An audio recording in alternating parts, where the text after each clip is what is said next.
Hello, good morning बच्चों। आज हम लोग आपके मैं पहले आपको अपने बारे में परिचय दे दूं।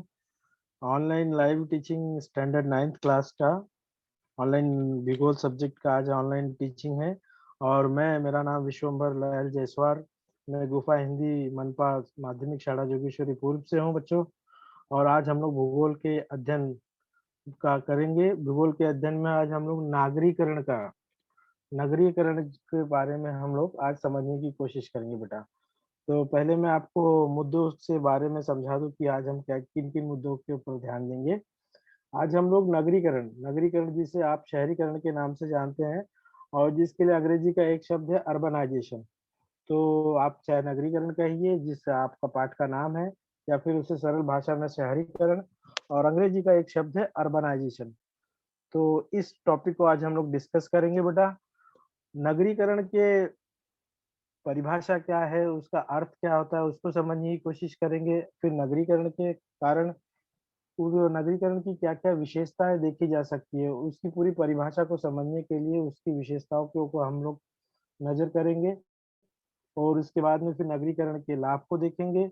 नगरीकरण के लाभ में कई मुद्दे हैं, उनको हम लोग डिस्कस करेंगे। और उसके बाद नगरीकरण के कारण जिस तरह लाभ हुआ है, उसी तरह कई समस्याएं उत्पन्न हुई हैं।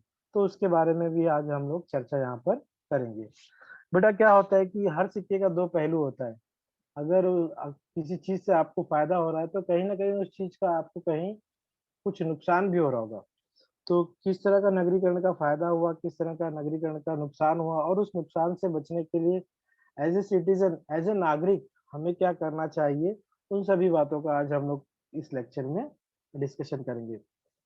बेटा, आप सभी जानते हो कि हम सभी एक मानव हैं। और मनुष्य जो है कि human is the social animal. हम लोग एक सामाजिक प्राणी हैं।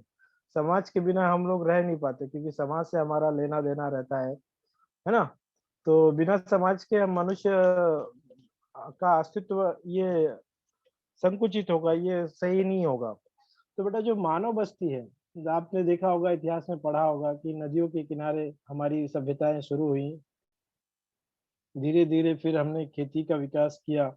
उसके बाद में हमने पशुपालन चालू किया। पशुपालन के बाद में खेतियों में भी अलग अलग हम लोगों ने वृद्धि की। पशुपालन में अलग अलग विविधता लाई। फिर धीरे धीरे गांव बसा, जिसको हम लोग बसने की प्रक्रिया कहते हैं। फिर गांव बसने के बाद क्या हुआ बेटा, फिर धीरे धीरे जब औद्योगिकरण आया औद्योगिकरण आया, जब उद्योग आया आधुनिकीकरण की वजह से, तब उस वजह से क्या हुआ कि ये जो मानव बस्ती थी दो भागों में बांटी गई। मानव बस्ती जो थी बेटा, वो दो भागों में बांटी गई। एक तो गांव और एक नगर शहर। एक गांव और एक शहर। तो आप ध्यान आपको ये बात पता है कि गांव में ज्यादातर मुख्य व्यवसाय लोगों का कृषि है। उसके बाद पशुपालन है, मत्स्य पालन है। फिर उसके बाद जब शहर की बात आई, तो शहरों में लोगों को बहुत सारे व्यवसाय मिले। व्यवसाय को और भी बहुत सारे विकल्प मिले। उदाहरण के तौर पे खेती तो लोगों को आता ही था। लेकिन खेती के अलावा, खेती तो 4 महीने की होती है, उसमें लोगों को इंतजार करना पड़ता है।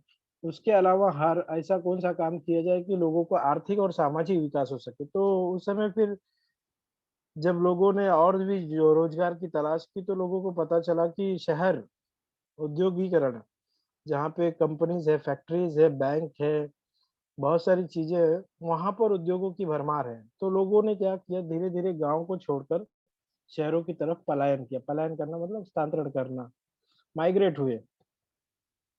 तो ये माइग्रेशन का सबसे बड़ा कारण क्या था बेटा, कि लोगों को ना बेहतर सुविधाएं चाहिए थी, रोजगार चाहिए थे। सबसे पहली बात रोजगार है ना। इंसान जिंदा रहने के लिए खाना खाएगा, और खाना खाने के लिए उसे रोजगार की आवश्यकता है। अपना परिवार चलाने के लिए रोजगार की आवश्यकता है। बच्चों की शिक्षा के लिए, स्वास्थ्य के लिए अच्छी सुविधाओं की आवश्यकता है। इन सब चीजों का जब उसने देखा, आकलन किया, तो उसे पता चला कि शहरों में गांव की अपेक्षा अधिक सुविधाएं उपलब्ध हैं। तो लोग ज्यादातर गांव से शहर की तरफ पलायन कर दिए। अब जब लोग गांव से शहर की तरफ पलायन कर दिए, तो धीरे धीरे क्या हुआ बेटा कि शहरों की जनसंख्या बढ़ती गई। और यहीं से चालू हो गया शहरीकरण, नगरीकरण। गांव से नगर बनने की प्रक्रिया को हम नगरीकरण कहते हैं। ओके।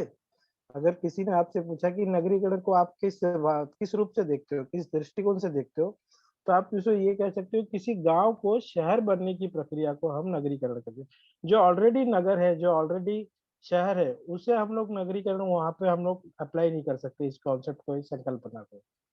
अभी जैसे कि हम लोग मुंबई में रहते हैं, तो मुंबई क्या है बेटा, ये महानगर है, महाशहर है। ओके?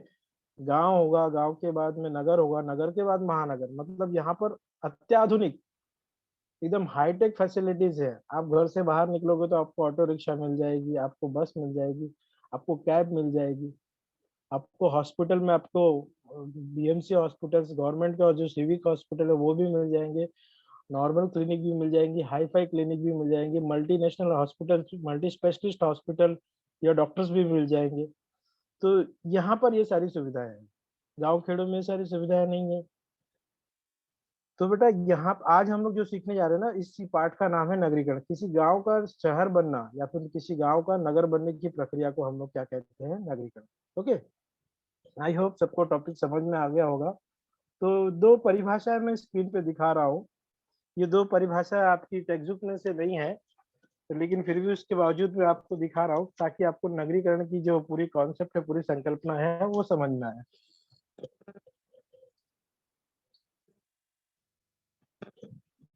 तो पहली परिभाषा का मैं आप लोगों के लिए पठन करता हूँ। नगरीकरण से तात्पर्य केवल सीमित क्षेत्र में जनसंख्या वृद्धि से नहीं है, वरना सामाजिक आर्थिक संबंधों में परिवर्तन से है। ओके, श्रीनिवास के अनुसार आप समझ गए इस बात को, समझ सकते हैं इस बात को कि नगरीकरण मतलब ये नहीं है कि किसी एक सीमित क्षेत्र में जनसंख्या की वृद्धि है, बल्कि वहां के लोगों का सामाजिक और आर्थिक परिवर्तन भी दर्शाता है। और एक हमारे विदेशी, उनका उनका मत क्या है, नागरीकरण एक निश्चित प्रक्रिया है, परिवेश का वह चक्र है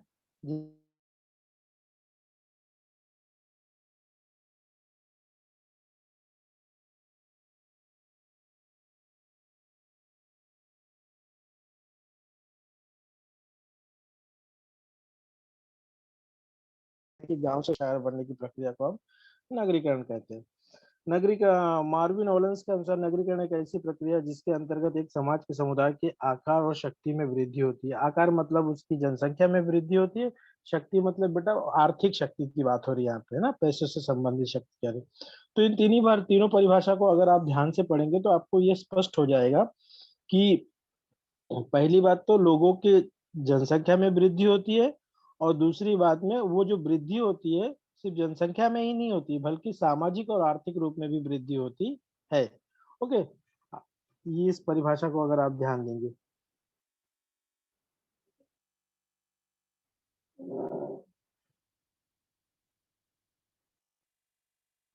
ये परिभाषा देखिए बेटा। अब उसके बाद में क्या लिखा है यहाँ पर, हम लोग आगे चलते हैं। ये आपको एक छोटा सा चित्र दिया गया है, एक शहर का फोटो दिया गया है। अब देखिए मैं आपको एक नई स्लाइड दिखाता हूँ। यहाँ पे आपको कुछ बच्चे दिख रहे होंगे अलग अलग वेशभूषा में। ओके, कोई पेंटर है, तो कोई फोटोग्राफर है, कोई म्यूजिशियन है, तो कोई नेवी है, तो कोई डॉक्टर है, तो कोई नर्स है, कोई कुक है, तो कोई माइनर है, माइंस में काम करने वाला। Peoples follow different occupation according to their needs, interest and ability. अब लोगों को क्या हुआ, लोगों को सामाजिक तो विस्तार करना ही है, विकास करना ही है, साथ ही साथ उन्हें आर्थिक विकास करना था। तो लोगों ने क्या किया, अपनी जरूरत के हिसाब से, अपनी रुचि के हिसाब से और अपनी क्षमता के अनुसार उन्होंने अलग अलग व्यवसाय को चुनना चालू किया शहरों में। फिर आगे देखिए, जरूर ये देखिए, एक फोटो दिख रहा होगा, उसके अंदर कुछ करेंसीज के फोटो दिख रहे होंगे, और बगल में आपको बहुत सारे लोग दिख रहे होंगे जिसमें कुछ अलग अलग ड्रेस लोगों ने पहनी है। ये दर्शाता है कि यहाँ के लोग काम धंधे कर रहे हैं, रोजगार पेशा लोग हैं, जो कि अपना आर्थिक विकास कर चुके हैं। और बेटा अब हम लोग देखते हैं नागरिकरण की विशेषता। नागरिकरण को कैसे आप समझ सकते हो, जैसे कि हमारे विदेशी फॉरेनर ने यहाँ पर डे- डेविस ने बताया कि भाई खेतों से औद्योगिक समाज में जब परिवर्तन, समाज का जब खेती से निकलकर उद्योग में जाता है, तो उसको हम नगरीकरण कहते हैं।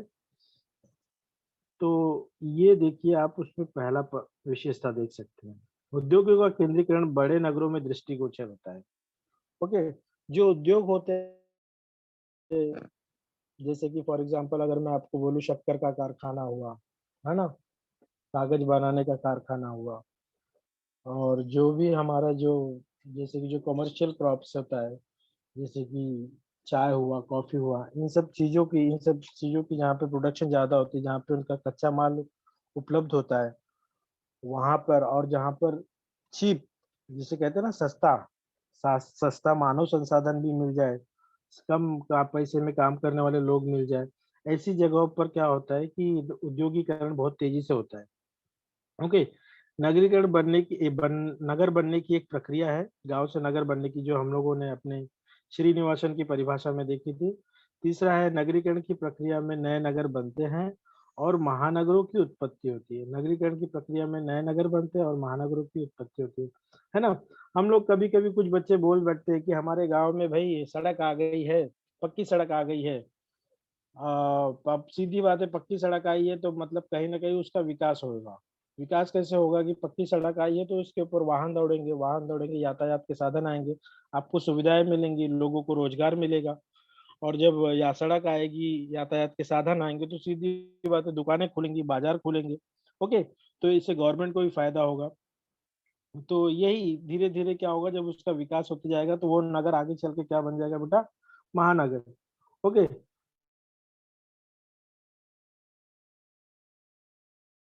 कम स्थानों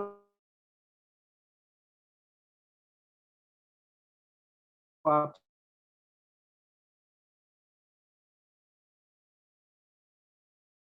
रोज़गार के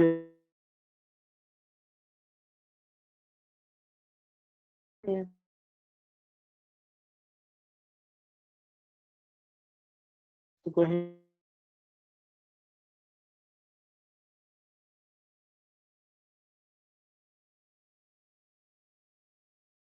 करने के लिए ये अकेले नहीं रहेंगे बल्कि 4 लोग को एक साथ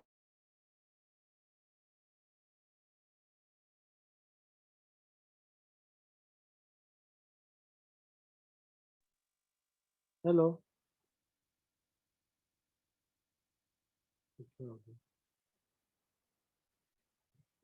हेलो सर आवाज़ आ रही है क्या मेरी? नगरों में निवासरत व्यक्ति मतलब निवासरत मतलब वहाँ पे रहने वाले लोग नगरीय जीवन शैली को आत्मसात करते हैं। सीधी बात है नगरीकरण जब आप जैसा देश वैसा भेष हमने कहावत कही है, ऐसे मानिए सुनिए क्यों? क्योंकि आप जिस माहौल में रहते हो उस माहौल की जीवन शैली को आप एक्सेप्ट कर लेते हो, आत्मसात कर लेते हैं। शिक्षितों की संख्या का अनुपात ग्रामीण क्षेत्रों से अधिक होता है। शहरों में, नगरों में ग्रामीण क्षेत्रों की अपेक्षा जो अनुपात होता है, मैं ये नहीं कहता हूँ देखो गाँव में भी सुविधाएँ हैं शिक्षा की, लेकिन शहरों में जो अत्यधिक सुविधाएँ हैं, गाँव में सीमित है तो शहरों में अत्यधिक है। इसके लिए अनुपात यहाँ पर ज़्यादा पाया जाता है शिक्षितों का। अनौपचारिक संबंध औपचारिक संबंधों में परिवर्तित होने लगते हैं। अनौपचारिक मतलब अनऑफिशियल, औपचारिक मतलब ऑफिशियल। विभिन्न संस्कृतियाँ, भाषाओं या धर्मों के साथ लोग एक साथ रहने लगते हैं, करेक्ट? ये सब हम लोग जानते हैं। अभी ज़रूरी नहीं है कि मैं अगर एक भाषा का किसी विशिष्ट भाषा का लोग हूँ हिंदी बोलने वाला हूँ, तो मेरा बगल वाला या मेरे सामने वाला या मेरे साथ में रहने वाला, वो भी हिंदी बोले, नहीं ना? और धर्म भी अलग हो सकते हैं, हमारी संस्कृतियाँ भी अलग हो सकती हैं। तो सीधी बात है अगर आप किसी के साथ रहते हो अपने माहौल में तो आप अपनी कल्चर्स को उनको देते हो और उनकी कल्चर्स को, उनकी संस्कृति और सभ्यता को आप खुद आत्मसात करते हो। तो इस तरह का हम देखते हैं कि शहरीकरण होने के कारण लोगों के बीच में उनके संस्कृतियों और सभ्यताओं का भी आदान-प्रदान होने लगता है। तो औद्योगिकरण की प्रक्रिया होने लगती है। नगरीकरण के कारण बहुत सारा विकास होने लगता है। तो ये था बेटा अब तक का नगरीकरण। ओके, आई होप यहाँ तक आपको कॉन्सेप्ट समझ में आ गया होगा। अब हम लोग देखते हैं नगरीकरण के क्या लाभ हैं। जैसे कि सबसे पहले हम लोगों ने बात की कि व्यवसाय में वृद्धि होती है ना बेटा। जब व्यवसाय में वृद्धि होगी, ये देखिए आपको एक स्लाइड में दिखा रहा हूँ। सच्चे मायने में तभी होगी देशभक्ति जब एक होकर हम दिखाएंगे एकता की शक्ति। भारत देश में रहते हैं हम लोग। भारत देश एक लोकतांत्रिक गणराज्य देश है और इस लोकतांत्रिक गणराज्य देश की सबसे बड़ी विशेषता यही है, भारत की विशेषता यही है, यूनिटी इन डाइवर्सिटी, है ना? अखंडता में एकता, यूनिटी इन डाइवर्सिटी। अब ये कैसे, ये तो स्लाइड दिखाने के पीछे कारण ये है कि बेटा जब नगरीकरण बढ़ा, जब शहरीकरण बढ़ा, जब लोग गांव छोड़ के शहर की तरफ आए, तो क्यों आए? तो आपको पता है कि भाई व्यवसाय के चक्कर में आए। लोगों को, जब कोई शहर बनने लगेगा बेटा, जब कोई गांव से कोई शहर बनेगा, तो सीधी बात है, जैसे मैंने उदाहरण दिया, सड़क आएगी तो उसके ऊपर गाड़ी चलेगी, गाड़ी चलेगी तो उसके ऊपर पब्लिक व्हीकल्स चलेंगे, पब्लिक व्हीकल मतलब यातायात के साधन, जैसे बस हुआ, रिक्शा हुआ, ऑटो हुआ। फिर उसके बाद में आप दुकानें खुलेंगी, बाजार बनेगा, तो व्यवसायों की वृद्धि होगी, है ना? जब व्यवसायों की वृद्धि होगी तो आर्थिक वृद्धि होगी, लोगों के पास पैसा आएगा।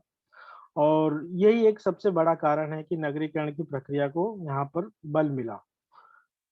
बेटा नगरीकरण की प्रक्रिया को सबसे बड़ा बल देना, ये व्यवसाय ही, हमें जहाँ तक मुझे समझ में आता है, व्यवसाय को ही आप मान सकते हैं, मुख्य केंद्र यही है। अब लोगों को जीवन जीविका चलाने के लिए लोगों ने क्या किया, शहरों की तरफ पलायन किया। अभी देखेंगे कहीं शहर बनता है, कहीं बिल्डिंग्स बनती है, तो बिल्डिंग बनेगी, तो बिल्डिंग बनने के लिए वहां पर मजदूरों की जरूरत होगी, वहां पर श्रमिकों की जरूरत होगी जो बिल्डिंग्स में काम करते हैं, लेबर ऐसे। और फिर बाद में वहां पे पढ़े लिखे इंजीनियर्स, आर्किटेक्ट्स, इनकी भी जरूरत होगी। फिर वहां पे जब लोग रहने जाएंगे तो खरीदारों की भी जरूरत पड़ेगी। तो आप इस तरह से देख सकते हैं कि भाई नगरीकरण जब जब बढ़ेगा तो लोगों के बीच में एकता बढ़ेगी। एकता बढ़ेगी कि मतलब कि जैसे कि अभी मैं जिस बिल्डिंग में रहता हूँ, मैं जिस चौल में रहता हूँ, जिस सोसाइटी में रहता हूँ, वहां पे अकेला मैं मेरी भाषा का ही नहीं होगा, और भी कई लोग होंगे जो अलग अलग भाषाएं बोलते होंगे, जिनके अलग अलग रीति रिवाज होंगे, जिनके अलग अलग धर्म और समुदाय होंगे, लेकिन फिर भी हम लोग मिलके एक साथ रह रहे हैं। इसी को हम कहते हैं नगरीकरण का सबसे बड़ा फायदा, कि हमारी सामाजिक एकता बढ़ी है। ओके बेटा। और सामाजिक एकता बढ़ना मतलब देश हित की बात है। तो नगरीकरण का सबसे बड़ा लाभ है सामाजिक एकता। अब बेटा दूसरा लाभ हम लोग देखते हैं, दूसरा लाभ क्या है नगरीकरण का। ये कि दूसरा स्लाइड देखिए, यहाँ पर लिखा है, एकता ही देश की तकदीर है, जिसमें एकता नहीं वो देश फकीर है। एकता जैसे परिवार में जरूरी है, उसी तरह देश में भी एकता बनाए रखना बहुत जरूरी है। और एकता तब आएगी जब आप सामने वाले को सुनोगे और अपनी बात को भी सामने वाले को सुनाने की कोशिश करोगे, झगड़ा करके नहीं, बल्कि एक दूसरे को समझने के लिए। ओके। अगला स्लाइड में आपको दिखा रहा हूँ, यहाँ पर आप देख रहे होंगे तो बहुत सारी बिल्डिंग्स होगी, और बिल्डिंग्स दिख रही होंगी, मोबाइल दिख रहा होगा आपको, वाईफाई का वाईफाई दिख रहा होगा, फिर मैसेज दिख रहा होगा, सब ये टेक्नोलॉजी दिख रही होगी, है ना? आजकल मोबाइल में ही आपका कंप्यूटर है, मोबाइल में ही आपका लैपटॉप है। आप देखिए, आप लोग अपने अपने घरों में बैठे हो, मैं अपने घर में बैठा हूँ, हम लोग फिर भी पढ़ाई कर रहे हैं, ये टेक्नोलॉजी की वजह से हो रहा है ना बेटा। बिना टेक्नोलॉजी के ये पॉसिबल ही नहीं है। तो दूसरा सबसे बड़ा फायदा क्या हुआ नगरीकरण का, आधुनिकरण। आधुनिकरण में तब बेटा क्या होता है बच्चों, आधुनिकरण मतलब होता है मॉडर्नाइजेशन। आधुनिक मतलब मॉडर्न, और करण मतलब हो गया जैसन। तो मॉडर्नाइजेशन मतलब क्या होता है बेटा, कि अभी जैसे मैं शहर में आया, मैंने शहर में कुछ काम धंधा सीखा, कुछ पैसे कमाए, फिर मैं अपने गांव गया। गांव गया तो वहाँ के लोगों से जब मैं बातचीत करता हूँ, तो वहाँ के लोग मुझसे यहाँ से बहुत सारी जानकारी लेते हैं, बहुत सारा ज्ञान लेंगे कि आपने वहाँ क्या किया जो आपके पास पैसे आए, है ना? तो जब मैं उनको ये जानकारी दूंगा, जब मैं उनको ज्ञान दूंगा, कौशल बताऊंगा कि भाई मैं वहां पे गया, मैंने मोबाइल बनाना सीखा, जब मैंने मोबाइल बनाना सीखा तो उसके बाद में मुझे एक जगह, एक दुकान पे काम मिल गया, तो मैं दुकान में काम करने लगा। फिर मुझे पता चला कि वीवो या फिर ओप्पो में जगह निकली है मोबाइल टेक्नीशियन की, तो मैंने वहाँ पे इंटरव्यू दिया और मेरा सिलेक्शन हो गया, और मैं वहाँ पे आज काम कर रहा हूँ, अच्छी पगार ले रहा हूँ। तो पहली बात तो मैंने ज्ञान दिया कि भाई पहले वो तो आपको वहां पर जाके हुनर सीखना होगा, कौशल्य अटेंड करना होगा, आपको कुछ ना कुछ स्किल डेवलप करनी होगी, और स्किल डेवलप करने के बाद में उसकी प्रैक्टिस करना होगा, मतलब उसके ऊपर काम करना होगा, और फिर आगे चल के आपका क्या होगा, आर्थिक और सामाजिक, आर्थिक विकास होगा तो सामाजिक विकास ऑटोमेटिक हो जाएगा। ओके बेटा। और आप देखेंगे कि फिर बहुत सारी चीज, ये देखिए मैं अगली स्लाइड दिखा रहा हूँ आपको, बहुत ऊंची गगनचुंबी इमारत, है ना? ये तो एक्चुअली गलत स्लाइड है यहाँ पे, फिर भी मैंने लगा दी है, क्योंकि ये एक्चुअली महानगर है। ये इतनी ऊंची ऊंची इमारतें ये महानगर में होती हैं, गांव खेड़ों में नहीं। ये देखिए मॉल, है ना? मॉल देख सकते हैं आप, ये देखिए, ये आपको गांव में देखने को नहीं मिलेगा मॉल। मॉल आपको शहरों में ही देखने को मिलेगा। गाँव में, देहात में आपको मॉल नहीं देखने को मिलेगा। जैसे कि फॉर एग्ज़ाम्पल मैं आपको बताऊँ, उदाहरण के तौर पे कि आपके देहात और गाँव में मॉल नहीं मिलेगा, लेकिन उसी गाँव देहात से थोड़ी दूर जो शहर होगा, उसके अंदर आप मॉल देख सकते हो, है ना? और ये इसका प्रचलन काफ़ी तेज़ी से बढ़ रहा है। क्यों बढ़ रहा है? उसके पीछे कारण ये है कि लोगों को एक एक ही जगह पर सारी चीज़ें अवेलेबल हो जाती हैं। आप देखेंगे मॉल में जाएँगे तो आपको कपड़ा वहाँ पे आप खरीद सकते हो, आप सब्जियाँ खरीद सकते हो, वहाँ पे अपने घर की सामान खरीद सकते हो। तो सारी सुख-सुविधाएँ एक जगह पर आपको एक छत के नीचे मिल जाती हैं। ये आधुनिकीकरण का ही इस प्रभाव है बेटा, ओके?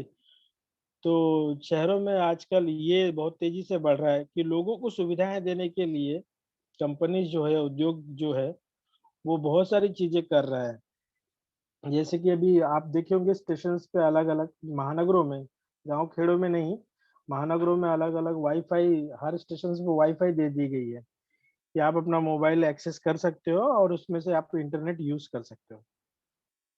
और ये भी एक फ़ायदा आप कह सकते हो, ये सारी सुविधाएँ मिल रही हैं, ये नगरीकरण की वजह से। ये आप देखिए यहाँ पर एक स्क्रीन दिख रही है बड़ा-सा, आप समझ गए होंगे ये थिएटर का स्लाइड है और उसमें कोई मूवी चल रही है और बाद में पब्लिक एन्जॉय कर रही है उस मूवी को।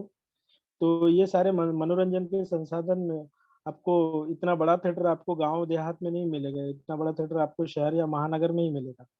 तो ये सब क्यों बनाया गया है? ये सब इसलिए बनाया गया है ताकि लोग यहाँ पर आकर मनोरंजन प्राप्त कर सकें। और मनोरंजन प्राप्त करेंगे तो उसके वो सीधी बात है उनको कुछ पे करना होगा, पे करेंगे तो मतलब वहाँ का जो सरकार होती है, वहाँ के जो लोग होत अभी थिएटर में तो ऐसा तो है नहीं कि थिएटर का ही जो ओनर है उस वही कमाएगा। वहाँ पे अलग-अलग टेक्नीशियन होंगे, वहाँ पे अलग-अलग कर्मचारी होंगे, उनका भी रोज़गार होएगा ना बेटा। वो सब अब जनता के पैसों से ही होगा। तो ये सारी सुख-सुविधाएँ लोगों को मिल रही हैं और इसका फ़ायदा हमारे देश के ही लोगों को हो रहा है। इस बात को आप समझिए। फिर आगे जो ये तो बस स्लाइड है, ये आप देखे होंगे, ये स्लाइड देखिए ज़रा आप। ध्यान दीजिए आपने कभी ट्रेन से आते-जाते ये देखा होगा चित्र। आई होप ये बांद्रा का चित्र है। ये महानगर की स्लाइड है। मुझे और किसी नगर की स्लाइड नहीं मिली इसलिए मैंने ये लगा दी है। और इसमें हमारी समस्या है ये हम लोग बाद में डिस्कस करेंगे बेटा। तो पहले ये देखिए कि भई नागरीकरण के लाभ जैसे कि मैंने बताया कि सामाजिक एकता हो गई, आधुनिकीकरण आया। मैं जब जाके गाँव में बताता हूँ मैं ये कर रहा था, फिर मैंने पैसा कमाया, तो लोग भी वहाँ से आने लगे उस पैसे को कमाने के लिए, वहाँ की सुख-सुविधा को एन्जॉय करने के लिए। और दूसरा तीसरा का लाभ क्या होता है बेटा कि यहाँ पे सुख-सुविधाएँ बहुत सारी हैं। जैसे कि मैंने आपको मनोरंजन के साधन दिखाए। उसके अलावा आपको यहाँ पर शहरों में क्या होता है बेटा यातायात के संसाधन बहुत मिलते हैं। यातायात के साधन बहुत मिलेंगे। गाँव-खेड़ों में आपको देखेंगे आपने आधा-आधा घंटे पे, 1-1 घंटे पे आपको बस या ट्रेन रहती है। शहर में 3-3 मिनट में आपको लोकल मिल जाएगी, गाड़ी मिल जाएगी, तो रिक्शा मिल जाएगी, आप मोबाइल से कैब बुक कर लो। ये सारी सुविधाएँ धीरे-धीरे ये तो महानगर की बात हो गई बेटा। लेकिन जो नगर होता है उसके अंदर ये मतलब अनुपात इतनी मात्रा में नहीं लेकिन फिर भी एक गाँव की अपेक्षा ज़्यादा ही मात्रा में वहाँ पे सुविधाएँ उपलब्ध होती हैं। मोबाइल से संदेश आप मैसेज कर सकते हो, फ़ोन कर सकते हो, वीडियो कॉल कर सकते हो, ये सब टेक्नोलॉजी की वजह से संभव है।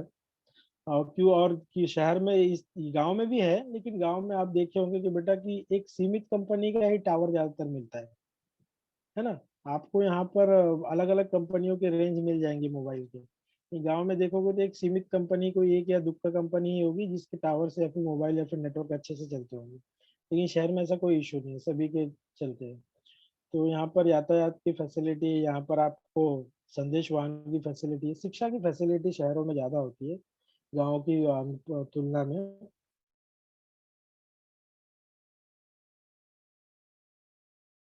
के लिए बहुत दूर शहरों में जाना पड़ता है। आपने देखा होगा कि जो गाँव आप जब गाँव जाते हैं तो वहाँ पे आपके दोस्त यार पता चलता है कि वो गाँव में नहीं है, तो पूछताछ करने पे पता चलता है कि वो पढ़ाई करने के लिए बड़े शहर गए हैं, है ना? जैसे मैं उत्तर प्रदेश का हूँ, तो मैं जब जाता हूँ तो मेरे दोस्त अक्सर वहाँ पर वो अपनी पढ़ाई करते रहते हैं अपने शहर जैसे प्रयागराज हुआ, वाराणसी हुई वहाँ पर। तो शिक्षा की सुविधाओं का बहुत ही अभाव होता है। स्वास्थ्य की सुविधाओं का आप देखेंगे बेटा, स्वास्थ्य बहुत ही इम्पोर्टेंट है ना? लोगों को तो हम लोगों के पास सारी चीज़ें आ जाती हैं। लेकिन जो बेसिक चीज़ें हैं ना, ये चीज़ों के लिए लोग कुछ बोलते नहीं हैं, लोग कुछ ध्यान नहीं देते। स्वास्थ्य बेटा, स्वास्थ्य अगर अच्छा नहीं होगा तो हम लोग सर्वाइव कैसे करेंगे, है ना? शिक्षा अच्छी नहीं होगी तो हमारा समाज कैसे शिक्षित बनेगा? समाज में जो अलग चीज़ होती है, जो अपराध होते हैं, जो गतिविधियाँ होती है, गलत गति अवैध काम-धंधे होते हैं, वो सब बंद तभी होगा जब अच्छी शिक्षा होगी ना, अच्छा स्वास्थ्य होगा ना। स्वास्थ्य की इकाइयाँ देखिए आपको सिविक्स जो हमारी स्थानीय स्वशासन संस्थाएँ हैं, जैसे कि यहाँ पर बीएमसी है ना? महानगर पालिका है। गाँव में भी नगर परिषद होता है, लेकिन आपने देखा होगा कि वहाँ का कैसी सुविधाएँ होती है। आप जाओगे तो वहाँ पे डॉक्टर नहीं मिलेंगे, डॉक्टर मिल गया तो दवाइयाँ नहीं मिलेंगी, डॉक्टर भी मिल गया, दवाइयाँ भी मिल गई तो वहाँ पे बहुत सारी असुविधाओं का सामना करना पड़ सकता है। वैसे आई होप कि अभी धीरे-धीरे देहातों में भी काफ़ी परिवर्तन हो रहा है और जो हमारे ब्यूरोक्रेट्स हैं, जो हमारे राजनेता हैं, वो ध्यान दे रहे हैं। ऐसा माना जा सकता है कि आने वाले दिनों में एक अच्छा शासन और अच्छी लोगों की आधारभूत जो सुविधाएँ हैं, वो लोगों को मिल सकती है। आपने यहाँ पर मुंबई या फिर शहरों में तो एम्बुलेंस और अग्निशमन जिसको हम लोग फायर ब्रिगेड इसकी आवाज़ तो सुनी होगी, लेकिन ये गाँव-खेड़ों में इसकी आवाज़ आपने नहीं सुनी होगी, है ना? फायर ब्रिगेड की तो नहीं सुनी होगी। शहरों में भले सुन ली होगी, लेकिन देहात में आज भी कोई फायर ब्रिगेड बुला पाता है या फिर आपने देखी होगी? तो ये सारी सुविधाओं का गाँव में अभाव रहता है, लेकिन शहरों में इन सारी सुविधाओं का एक्सेस अच्छे से उपलब्ध रहता है। कहीं आग लग जाती है तो फायर ब्रिगेड आ जाता है, आप एम्बुलेंस बुला सकते हो और शिक्षा के अलग-अलग साधन उपलब्ध है। आप यहाँ पर गवर्नमेंट स्कूल में पढ़ सकते हो, आप प्राइवेट स्कूल में पढ़ सकते हो, आप अपने medium Hindi medium, English medium उस हिसाब में पढ़ सकते हो, अपने माध्यम में पढ़ सकते हो।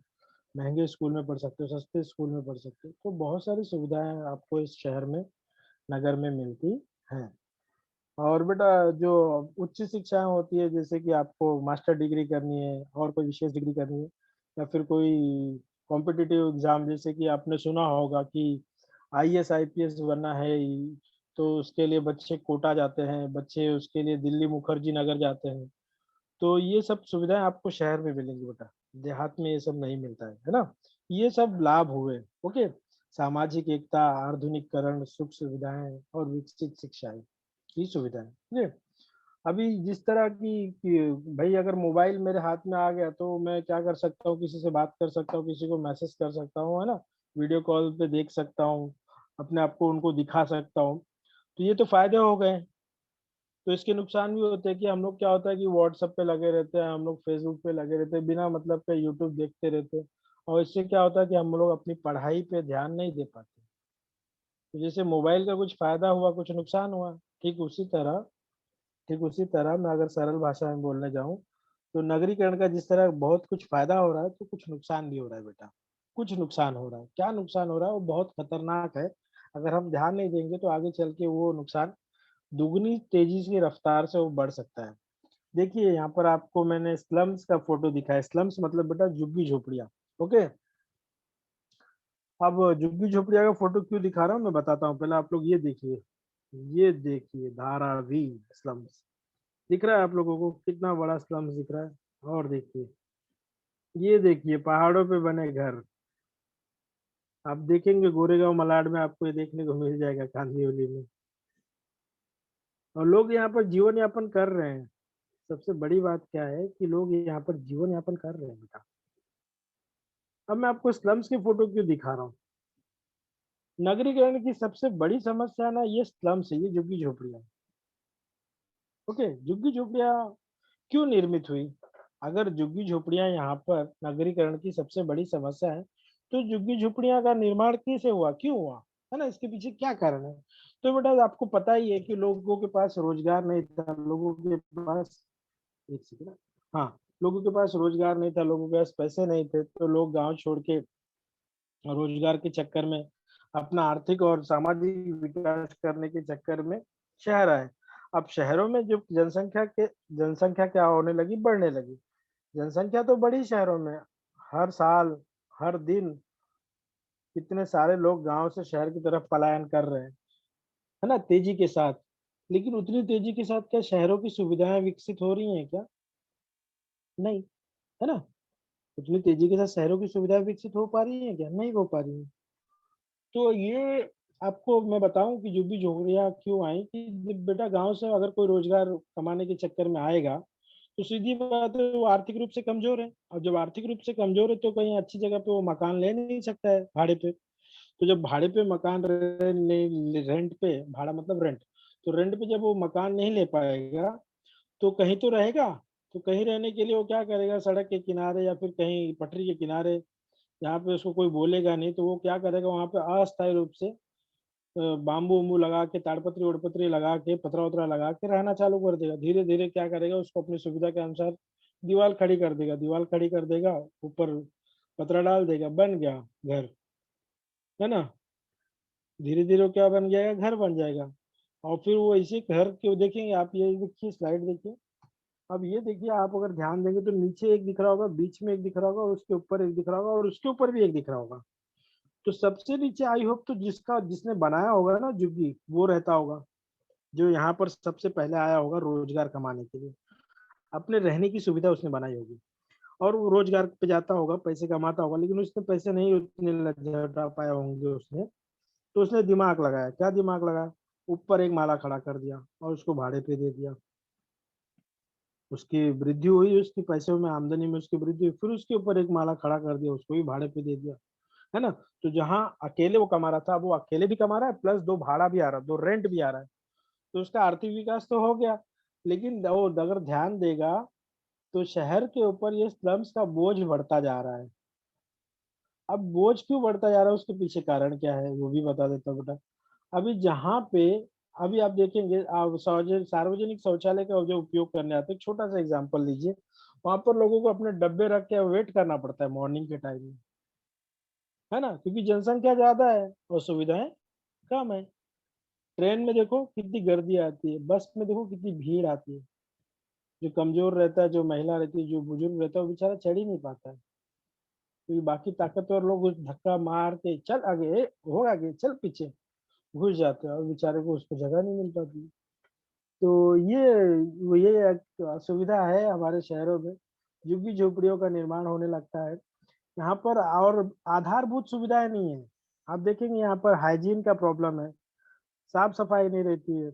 यहाँ पे गाड़ियाँ नहीं, इतनी इतनी इतनी सारी गली होती है कि यहाँ पर कचरे की गाड़ियाँ, कचरा उठाने वाली गाड़ियाँ नहीं जा पाती, तो ये लोग कचरा क्या करते हैं, आजू बाजू के नाले में फेंक देते हैं।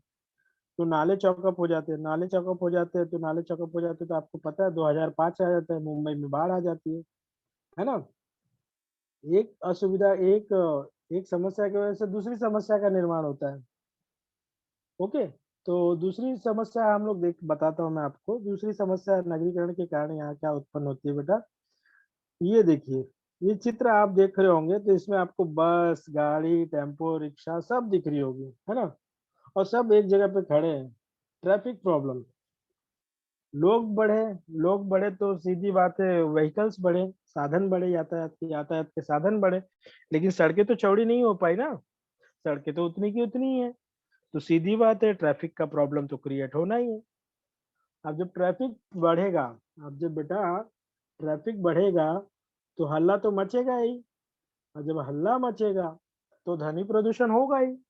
तो प्रदूषण का निर्माण हुआ, झुग्गी झोपड़ियां बढ़ी, उसके बाद में यातायात गतिरोध हुआ, यातायात गतिरोध हुआ तो प्रदूषण बढ़ा।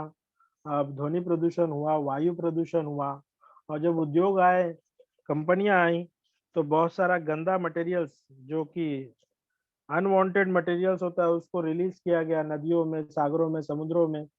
तो सीधी बात है, पानी भी दूषित हुआ। ये देखिए चिमनियों में से निकलता हुआ धुआं। आप ट्रेन में से अगर गांव जाते होंगे, तो नासिक ओशिक की तरफ आपको बहुत गंदी सी बदबू आती होगी, आप अपनी नाक बंद कर लेते होंगे। पता है क्यों? क्योंकि वहां पर शक्कर का कारखाना है, और उसमें से इतना हैवी मात्रा में धुआं निकलता है। सोचिए वहां पे रहने वाले लोगों को ये धुआं कितना नुकसान करता होगा। बंगाल, आसाम में जो माइंस है, उनकी वजह से लोगों को कैंसर के प्रॉब्लम फेस करने पड़ते हैं। लोग यहाँ पर मुंबई के टाटा हॉस्पिटल में आके इलाज कराते हैं। ये देखिए आपको एक चित्र दिख रहा होगा, नाकों में घुसता हुआ ये धुआं धीरे धीरे आपके फेफड़ों को खा जाएगा और आपको बहुत सारी बीमारियां दे देगा। ये एक नुकसान है, बेहद खतरनाक नुकसान है। और ये देखिए आप देख रहे होंगे, नीचे पानी है, ऊपर नाले में से गंदा पानी एकदम काला डार्क निकल के उस पानी के अंदर गिर रहा है। और ये यहाँ मिलेगा, ये समुद्र में मिलेगा, और यही पानी का रिसाइकल होके यही बारिश होगी ना, है ना? तो जब आप गंदा ही पानी दोगे तो आपको साफ पानी कहाँ से मिलेगा? आपने सुना होगा कि गंगा शुद्धिकरण चल रहा है कई सालों से, कितने पैसे खर्चा किए जा रहे हैं। होली गंगा हमारी गंदी हो चुकी है। ये सब कंपनियां, ये जो आप देखे होंगे, अब पहले पहले जब हम लोग छोटे हुआ करते थे, ट्रेन से जाते थे तो नदियां दिखती थी। आज भी नदियां दिखती हैं, फर्क ये है कि नदियों में पानी नहीं दिखता है, सिर्फ उसके अंदर का सरफेस दिखता है। पत्थर दिखते हैं, चट्टानें दिखती है, लेकिन उसके अंदर पानी नहीं दिखती। क्यों नहीं दिखता है? क्योंकि आज नदियों के आजू बाजू ही बड़े बड़े प्लांट्स हैं, कंपनी के प्लांट्स लगे हुए हैं। और वो क्या करते हैं, उसका चूस लेते हैं एकदम पानी, दोहरी गति से देते हैं, पानी ले लेते हैं। और अंदर से जितना वो साफ पानी यूज किया तो उसका गंदा पानी निकलेगा ना, वो पूरा नदियों में डाल देते हैं। अस्तित्व तो खत्म होते जा रहा है, धीरे धीरे नदियां सब समाप्त होती जा रही है, सूखती जा रही हैं। ये देखिए, बोट दिख रही है आपको? देखिए कितना गंदा जलाशय है। अगर यहाँ पे पर्यटक आएंगे तो क्या बोलेंगे, कितना गंदा है ये देश, कितना गंदा है ये शहर। हम खुद बोलेंगे, दूसरा कोई बोले या ना बोले, पहले वहां पे रहने वाले लोग ही बोलेंगे, अरे कितना गंदगी है यहाँ पर, है ना? तो ये प्रदूषण बढ़ रहा है समस्याओं में। जैसे कि आपने देखा, झुग्गी झोपड़ियाँ, यातायात के प्रॉब्लम हुए, प्रदूषण हुआ। और उसके बाद सबसे बड़ी प्रॉब्लम, एक और प्रॉब्लम इन सब के अलावा एक प्रॉब्लम और क्रिएट होती है, अपराध। आपके टेक्स्ट बुक में इसका भी वर्णन किया गया है बेटा। अपराध जो कि होता है वो दिन ब दिन बढ़ता जा रहा है। क्यों बढ़ता जा रहा है? तो इसके पीछे कारण ये है कि गांव से मैं अगर चला था काम करने के लिए, अगर मुझे रोजगार मिल गया तो अच्छी बात है। अगर रोजगार नहीं मिलेगी तो मैं तो जिंदा रहने के लिए कुछ तो करूंगा। तो मैंने क्या कर दिया, अवैध तरीके ढूंढे। वैध तरीका नहीं मिला, जब मुझे लीगल रास्ता नहीं मिला आगे बढ़ने के लिए, तो मैंने इलीगल रास्ते चुने। इलीगल रास्ते मतलब चोरी करना चालू की मैंने, फिर सेंधमारी की मैंने, अपराध किया। इससे अपराध बढ़ते गए। तो अपराध बढ़े तो सीधी बात है, कानून व्यवस्था पर इसका बोझ बढ़ा। तो ये सब सारी समस्याएं आप देख सकते हो। ओके बेटा। तो इस तरह से नगरीकरण के कुछ फायदे, जैसे कि सामाजिक एकता हुई, आधुनिकीकरण हुआ, सुख सुविधाओं का विकास हुआ, बुनियादी सुविधाओं का विकास हुआ, ये सब लाभ में है। और समस्याओं में देखेंगे तो झुग्गी झोपड़ियों का विकास हुआ, यातायात गतिरोध हुआ, प्रदूषण बढ़ा, और अपराध बढ़े। ओके बेटा। तो ये था आपका टॉपिक आज का, जिसका नाम था नागरीकरण। और मैं आपको बता दूं कि आज के टॉपिक में हम लोगों ने क्या क्या डिस्कस किया। तो सबसे पहले हम लोगों ने नागरीकरण की परिभाषा देखी, जिसके अंदर मैंने ये आपको बताया कि भाई सीमित क्षेत्र में जनसंख्या का वृद्धि होता है, विकास होता है। जनसंख्या की वृद्धि होती है मतलब जनसंख्या बढ़ती है, और आर्थिक और सामाजिक रूप से भी विकास होता है। और नगरीकरण का मतलब ये होता है कि गांव से नगर बनने की प्रक्रिया को हम लोग नगरीकरण कहते हैं। ओके। गांव से नगर बनने की प्रक्रिया को नगरीकरण कहते हैं। दूसरी बात है कि सीमित क्षेत्र में जनसंख्या की वृद्धि होती है, साथ ही साथ लोगों का सामाजिक और आर्थिक विकास या वृद्धि होती है। और फिर मैंने आप लोगों को नागरीकरण के लाभ को बताने की कोशिश की थी, जिसके अंदर सबसे पहली बात मैंने आपको सामाजिक एकता बताई। व्यवसाय बढ़ा तो आर्थिक वृद्धि हुई, आर्थिक वृद्धि हुई तो लोगों का पलायन बढ़ा, लोगों का पलायन बढ़ा तो लोगों के बीच में आदान प्रदान बढ़ा, और उनकी संस्कृति और सभ्यता, इनका भी आदान प्रदान बढ़ा। तो इसको हम लोग कह सकते हैं कि सामाजिक एकता बढ़ी। फिर उसके बाद में बेटा आधुनिकीकरण आधुनिकीकरण बढ़ा। आप देख रहे होंगे कि आजकल मोबाइल आ गया, टेक्नोलॉजी आ गई। अब लोग हाथों से कपड़े नहीं धोते, वॉशिंग मशीन में कपड़े धोते हैं। अब हाथों से मसाला नहीं पीसा जाता है, मिक्सर ग्राइंडर में यूज किया जाता है। आज नेट है, इंटरनेट है, सारी दुनिया एक कर लेते हैं आप लोग। खेल है, शेयर मार्केट है, पॉलिटिक्स है, हर जगह की सूचनाएं आपको तुरंत आपके मोबाइल पे अपडेट होते रहती है। तो ये आपका आधुनिकीकरण है। सुख सुविधाएं बढ़ती जा रही हैं, है ना? आप देख सकते हैं, मॉल्स बढ़ रहे हैं शहरों में, अब थिएटर्स बढ़ रहे हैं, लोगों को मनोरंजन के साधन मिल रहे हैं, लोगों को हॉस्पिटल्स मिल रहे हैं, मल्टीनेशनल हॉस्पिटल्स मिल रहे हैं, और क्लासेस मिल रहे हैं, कोचिंग्स मिल रहे हैं। जैसे कि मैंने आपको बताया कि कोटा में लोग बड़ी उच्च शिक्षा प्राप्त करने आते हैं, कॉम्पिटिटिव एग्जाम अटेंड करने के लिए जाते हैं। और इस तरह लाभ के बाद में कुछ समस्याएं भी मैंने आपको बताने की कोशिश की। पहले तो झुग्गी झोपड़ियाँ, दूसरा यातायात के गतिरोध, यातायात के क्या ट्रैफिक प्रॉब्लम जिसको आप कह सकते हो, ट्रैफिक प्रॉब्लम, यातायात गतिरोध, और फिर प्रदूषण। प्रदूषण में तीनों तरह के प्रदूषण बहुत तेजी से बढ़े, ध्वनि बढ़ा है, वायु बढ़ा है, और जल प्रदूषण। ये तीनों प्रदूषण बहुत तेजी के साथ बढ़े। और चौथा समस्या है यहाँ का अपराध, शहरों में अपराध भी बढ़ा हुआ है। तो आई होप ये सब टॉपिक आप लोगों को वो समझ में आया होगा बेटा। और मैं जरा आपको ना इसके दूसरी विशेषता के बारे में, एक मिनट इसकी कहा, मैं आपको जरा, हाँ, ये देखिए बेटा। इसकी जरा विशेषता आप देखेंगे ना ध्यान से, तो आप, हम्म, ये देखिए, नगरों का केंद्रीयकरण, नगरों में दृष्टिगोचर होता है। दृष्टिगोचर मतलब क्या होता है कि नग जब देखो, कोई भी व्यवसाय गुड होता है, मॉर्निंग कोई, सर। Good morning. नगरीकरण की विशेषता और नगरीकरण की परिभाषा लिखो। हाँ, हाँ बेटा, नगरीकरण की परिभाषा आप ये बोल सकते हो कि एक सीमित क्षेत्र में जनसंख्या की वृद्धि होती है, साथ ही साथ वहां पर आर्थिक और सामाजिक विकास होता है। और विशेषता में मैंने आपको स्क्रीन पे अभी दिखा रहा हूँ कि उद्योग की दृष्टि से वृद्धि होती है। दूसरा पॉइंट आप लिखिए, नगरीकरण बनने की प्रक्रिया बढ़ती है। तीसरा पॉइंट आप लिखिए कि कम स्थान पर अधिक लोग निवास करते हैं। जो जो वहां पर आप देख सकते हो ना, वो सारी चीजें, लाभ भी नुकसान भी, ये सब उसकी विशेषता में आ जाएंगी।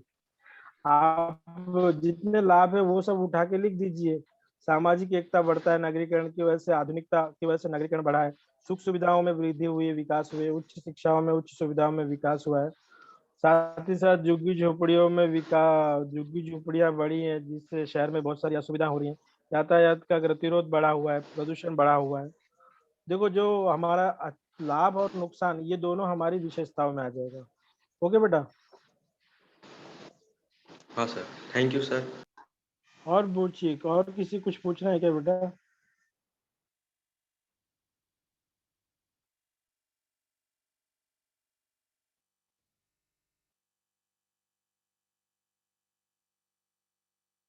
हेलो, तो बेटा पूछिए, नगरीकरण से संबंधित अगर कोई प्रश्न है, कोई ऐसी बात जो आपको समझ में ना आई हो, सो प्लीज पूछिए।